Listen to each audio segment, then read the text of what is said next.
თუ თქვენ დაუშვებთ დღეს მართლა დაუშვებთ რომ არსებობს ბევრი რეალობა, თქვენ თავს მოიდგინეთ. ხუმრობის გარეშე გეუბნებით. ამ წერტილზე მოაზროვნე ადამიანი უნდა გავიდეს კიდევაც და დიდი საფრთხეა რომ არ გაგიჟდეს. და იქნება მე მესიზრება აი ეს ყველაფერი, რომ აი ხა თქვენთან ვარ პოდკასტში და აი რა გარანტია მაქვს, რომ ეხლა არ გამეღვიძება უცებ. და მან მართლა არ არის გარანტია.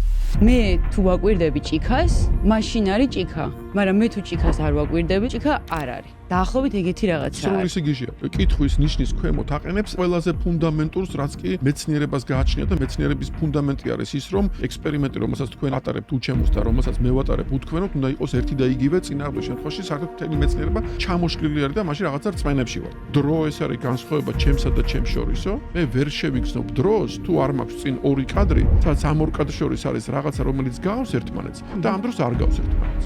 ანუ თუ აქაც მე ვარ და აქაც მე ვარ, მაშინ გამოდის, რომ რომელი იყო მანამდე და რომელი მე? მე არ შემიძლია ერთდროულად ვიყო ორ ადგილას. რომ საკუთარი თავის მიგნება ნიშნავს, რომ საკუთარ თავში ისეთ რაღაცას მივაგენი, რომელიც ჩემშია და ჩემზე მეტია. და ღმერთის დეფინიცია რა არის? ვისაც ვერ იტან, ეგ არის ყველაზე უმოკლესი გზა რომ მიაგნო შენ თავს. შენ ხარ თვითონ შემეცნების პროცესი, როგორც ზმნა. და შენ არ ხარ არსებითი საგანი, შენ ხარ ზმნა. კარმული დაკავშირება ჩდება, რომ მე უნდა ვუშველო იმას, ვინც საპირისპიროა ჩემგან ბუნებით და მაშინ მეც მეშველე. რაღაც არის ჩვენში ისეთი, რაც ხელს გვიშლის დავინახოთ, ვერ ვხედავთ, იმიტომ რომ არ გვინდა დავინახოთ, იმიტომ რომ უკვე დავინახეთ. ეგ არის ვიცი, რომელიც ხელს უშლის, რომ მოხდეს გავიგეს აქტი. რომ მოვკვდებით, რა ხდება? სადმე იცნობიერება.